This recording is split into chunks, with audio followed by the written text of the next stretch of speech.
Olá, amigos do canal O Importante é Saber. Estamos aqui mais uma vez conversando com vocês, aos inscritos, aqueles que não são inscritos ainda, mas que querem vir para o canal, se inscreva, dê o like. A gente sempre traz um conteúdo de qualidade, um conteúdo voltado para o esclarecimento, para o conhecimento, para a informação. Eu acho isso muito importante. E esse final de semana a gente teve muitas notícias aí, muita coisa aconteceu. E antes do nosso debate semanal, que vai ocorrer aí na terça ou na quarta-feira, eu queria trazer alguns pontos e fazer uma abordagem com vocês.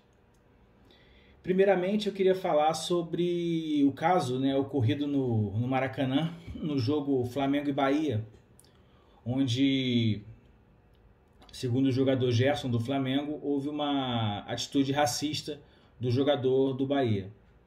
Bom, é um tema complicado, é um tema recorrente, infelizmente, a gente normalmente está se deparando cada vez mais com esse assunto, que por um lado é bom, porque demonstra que a vítima parou de sofrer calada, ou seja, essa questão do racismo, seja ele estrutural ou incisivo num determinado momento, ele sempre ocorreu no Brasil. Não é um assunto novo, não é uma prática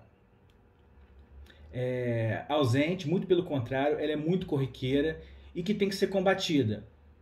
Num caso desse, como ocorreu também na semana passada no jogo do Paris Saint-Germain, né, na Europa, onde os jogadores inclusive se retiraram de campo em apoio, né, ao membro da comissão do time turco lá, que jogava contra o Paris Saint-Germain pela Liga dos Campeões, ou seja, pelo torneio mais importante da Europa, e ambos os jogadores, comissões técnicas, todo mundo saiu de campo.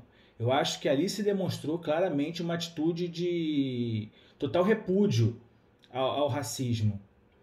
E que fique bem claro, o racismo não tem conotação política, gente. O racismo, ele não é de direita, ele não é de esquerda. Racismo é crime, injúria racial é crime. A nossa Constituição, ela é muito clara no artigo 5º, quando ela diz que todos nós somos iguais. Não é a cor da pele que vai fazer uma pessoa melhor do que a outra. Essa questão racial, ela já é uma questão antiga. O Brasil, não podemos esquecer, foi o último país das Américas a abolir a escravidão. Somos e sempre fomos um país racista, infelizmente.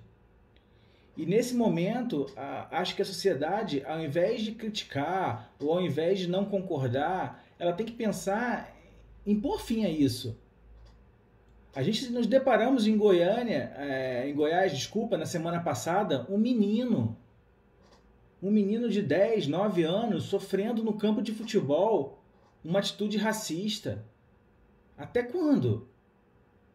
Uma criança de 10 anos, ela é obrigada a conviver com isso? Não. Estamos no século XXI. Enquanto julgarmos pessoas pela cor da pele, pela orientação sexual, pela religião, não seremos nada. Já temos tantos problemas na sociedade, uma desigualdade muito grande, uma concentração de renda. Já é tão difícil você conseguir uma ascensão social. E a pessoa que está ali num campo de futebol, ou o menino numa peneira de um clube, está tentando de alguma forma conseguir novos objetivos para ele.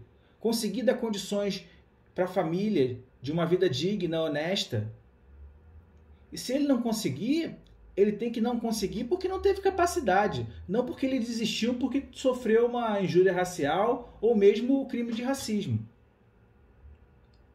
Eu queria falar isso porque a gente vê os comentários, muita gente falando, porque antigamente falava que, ô negão, pretinho vem cá.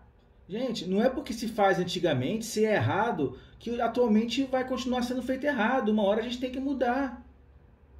E claramente é diferente, por exemplo, quando você pega e chama uma jogadora, por exemplo, na seleção brasileira feminina, tínhamos a Pretinha.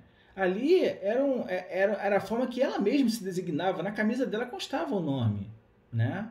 Às vezes. Então, assim, não é, você fala Pretinha, é uma coisa. Agora, quando você fala, é aquele preto ali que fez essa merda, tá entendendo? Tem uma diferença, ou seja, você, nas suas palavras, você imputa alguma coisa àquela pessoa.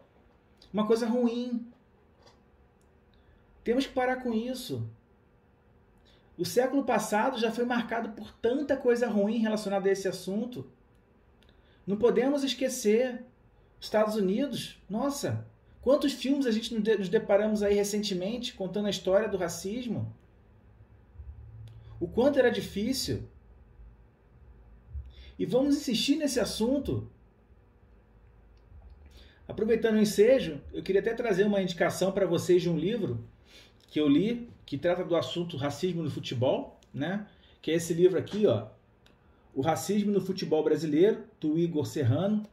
É um excelente livro que vai tratar a fundo essa matéria e aí merece destaque tanto os times do Vasco da Gama quanto o time do Bangu, que foram times aqui no Brasil que tiveram a capacidade e a coragem de sair da zona de conforto, de querer mudar alguma coisa, de querer mostrar que aquilo ali não é certo.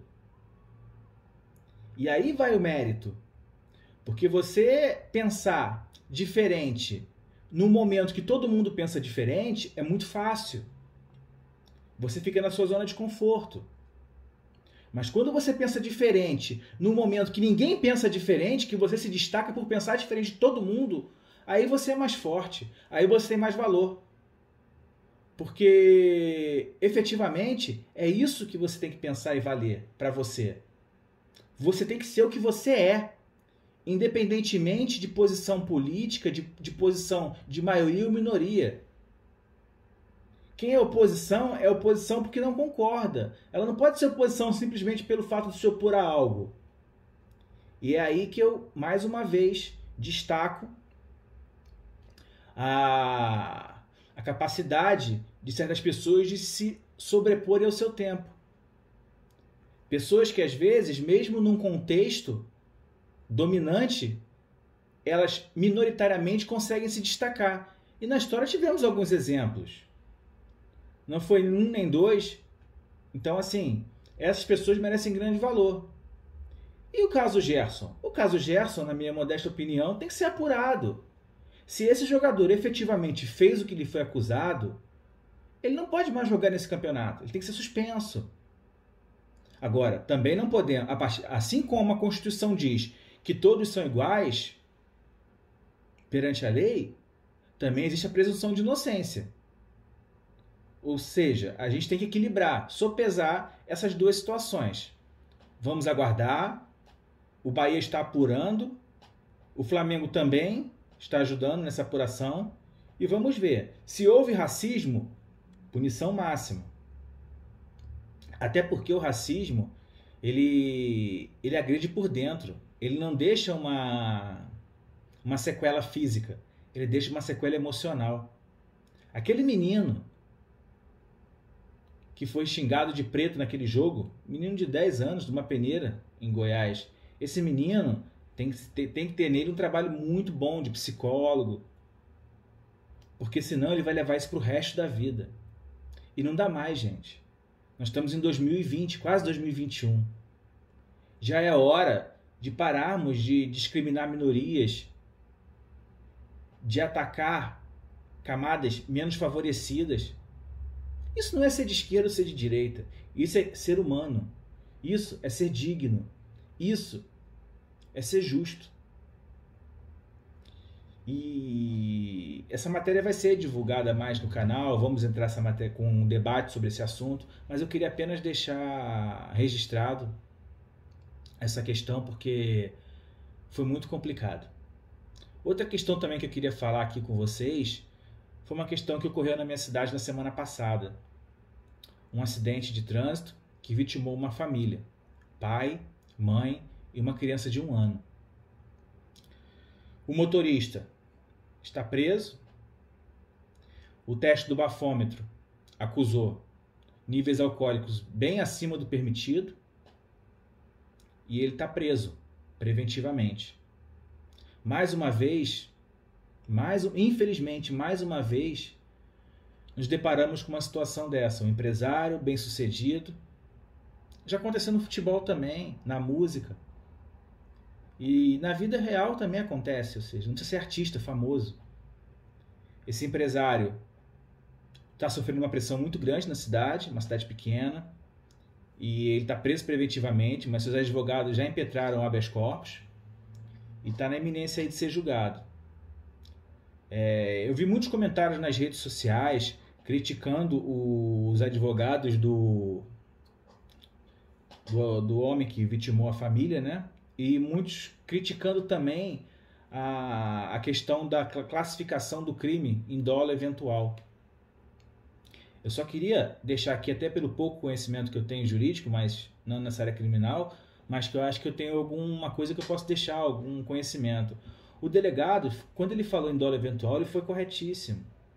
Ou seja, o que ele quer fazer, o que ele está tentando fazer com o dolo eventual, é nada mais nada menos que tirar o crime de homicídio culposo. Porque muitas vezes ainda, infelizmente, nos deparamos com um acidente de trânsito em que o motorista responde por homicídio culposo, que é aquele quando há negligência, imprudência ou imperícia. E é isso que o delegado não quer. O dolo eventual nada mais é do que ele assumir a culpa de acontecer o resultado. Ou seja, quando ele entrou naquele carro, já bem alcoolizado pelos níveis apresentados no exame, ele assumiu o risco de matar. E uma das câmeras, inclusive, no momento em que a picape dele passa, a velocidade é tão alta dele que a traseira levanta. Ele está numa descida e o carro da família vinha no sentido oposto. Infelizmente, por mais que ele pague, essa família não vai voltar. E eu conhecia o pai dessa família. Ele prestava serviço na minha residência. Ele cortava minha grama. Então, era uma pessoa... Não é porque morreu, porque também a gente tem o hábito de querer fazer do morto uma sumidade. Não é isso. Ele era uma pessoa boa. Uma pessoa trabalhadora, uma pessoa honesta. Uma pessoa que eu ligava para ele, eu preciso cortar minha grama. Às 7h30 da manhã ele estava na minha casa, para depois ir para o trabalho dele. Infelizmente, todos os sonhos dele, tudo que ele estava construindo, ele próprio construía a casa dele. Infelizmente, tudo isso se foi. E nada, nem ninguém vai conseguir fazer voltar. Mas independente de ser irreversível, essa pessoa que cometeu esse ato, ela tem que pagar por isso. Até porque todo mundo, quando entra numa autoescola, ela sabe que bebida e direção não combinam e nunca combinaram. E que, mesmo sendo condenado pela justiça dos homens, ele ainda vai ter um outro julgamento. E nesse, não existe habeas corpus. E para terminar, né, vamos falar um pouquinho de Flor de Lis. Também é um tema que está muito comentado na internet, nas redes sociais. O caso Flor de Lis nada mais é que um espelho do que o Brasil é hoje. Uma deputada federal que chegou lá pela religião, chegou lá pelo poder de convencimento, não por projetos ou por uma capacidade de fazer algo para o povo, não. É a religião se fundindo à política, né? Hoje em dia temos uma bancada evangélica no Congresso que é muito forte, como já tivemos há tempo atrás a bancada da bola, a bancada das empreiteiras, ou seja, é dinâmico. E hoje nós temos a bancada evangélica. E essa bancada evangélica, juntamente com outras lideranças partidárias, estão dando todo o respaldo para ela não ter o processo de cassação. Mesmo o STF já tendo decidido que uma questão como essa a imunidade parlamentar não se aplica, ela não vai ser julgada enquanto ela tiver com o mandato dela ativo. Cabe sim a Comissão da Câmara de Ética, Comissão de Ética da Câmara, perdão, estudar o caso, fazer uma análise do que ocorreu, analisar a denúncia do Ministério Público, o despacho do juiz e fazer cumprir. Não podemos deixar uma pessoa votar projetos que interessam a toda uma nação, sendo que ela está respondendo por um homicídio. E o pior, do seu marido. Não dá, gente. Nós temos que voltar a nos revoltar. A gente não pode mais aceitar sem, ao menos, reclamar, brigar. A passividade de hoje em dia está trazendo muita coisa ruim. Tudo está se tornando normal. Tudo está se tornando rotineiro. E até quando? Não pode. Mas essa é só minha opinião. Durante a semana vamos trazer novamente essas matérias, vamos debater, vamos apresentar outros pontos de vista. Mas eu só queria deixar 2 recados aqui. Primeiro, se beber, não dirija. Se dirigir, não beba. Mesmo com essa pandemia, a gente sabe que está vindo o final do ano e as pessoas, né, vão para casa dos seus familiares, bebem e aí muitas vezes querem pegar o seu automóvel e dirigir. Vai de Uber, dorme, vai no dia seguinte, mas não pega esse carro. Esse é o primeiro pedido. E o segundo, vamos parar de achar que somos melhores ou porque temos uma conta bancária com mais dinheiro, ou porque temos uma cor de pele diferente, ou porque temos algo que nos destaque. Gente, ao final da vida, todo mundo vai parar no mesmo lugar. E é uma coisa muito fácil de você perceber. Só uma curiosidade, eu trabalhava em Botafogo, no Rio de Janeiro, durante um tempo. E da minha sala, eu conseguia ver o cemitério de São João Batista, que é um cemitério do Rio de Janeiro muito luxuoso, onde tem uma grande quantidade de artistas, de atletas, enfim. E quando eu olhava lá, claramente pela janela, eu só tinha uma sensação: todos são iguais. Ali, quando você entrava naquele portão e era o seu caixão ia para o buraco, todas as diferenças cessavam. Então, gente, por que não fazer em vida?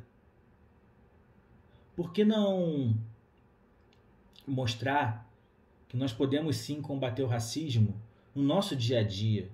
Não precisamos de leis, de mais regulamentos, de mais portarias, não. Precisamos ter bom senso. Ninguém é obrigado a gostar de ninguém. Uma pessoa não é obrigada a gostar de uma outra pessoa por ela ser gorda, careca, negra. Ninguém é obrigado a gostar. Mas todos nós que vivemos em sociedade somos obrigados a respeitar. Respeitar as diferenças, respeitar a individualidade do próximo. E é isso que eu peço.